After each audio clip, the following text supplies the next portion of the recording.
Long Island Audit visits Sing Sing Prison. Sunday saw the latest video release of SeanPaul, Long Island Audit Reyes, an attempted audit of sorts from outside of the Sing Sing Correctional Facility in Ossining, New York. Stopping about 200 yards from the guard tower protecting the maximum security facility, he passed by a fence with instructions on restrictions for entry into the buildings. Reyes did not show any signs restricting access to the area. Reyes calmly walked onto the property and continued towards the facility until a guard in a guard tower asked him if he needed help.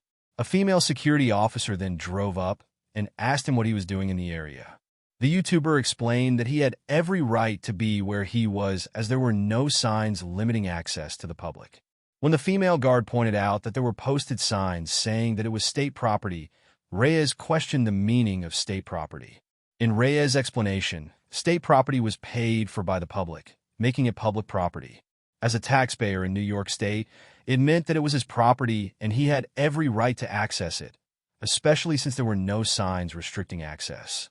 3 men in red shirts reading that they were weapons training officers arrived on scene and got the same responses to their queries from Reyes. At one point, there was a standoff with the security guard and officers standing around, doing nothing, and Reyes wandering around aimlessly. A 5th security guard arrived on scene when Reyes tried to leave on foot down another road at the side of the facility. He explained that it was private property, which Reyes immediately challenged as it was state and not private property under the definition provided by Reyes. After hours of essentially standing around and letting the sun start to set, Reyes ended the encounter and walked away, proclaiming another victory. Reyes' actions have done nothing to spark the GoFundMe market as for another day. None of his GoFundMe campaigns have picked up any new donations.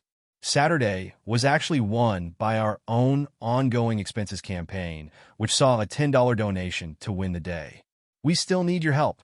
Despite the GoFundMe market being dead, this publication is funded by your donations along with what little we make from our YouTube channel per month.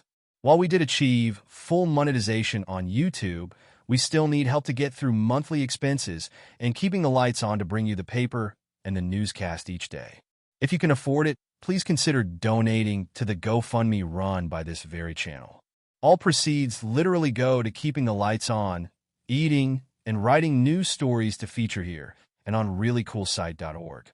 If you can't afford to contribute, please watch the advertisements on our videos like share, subscribe, and comment.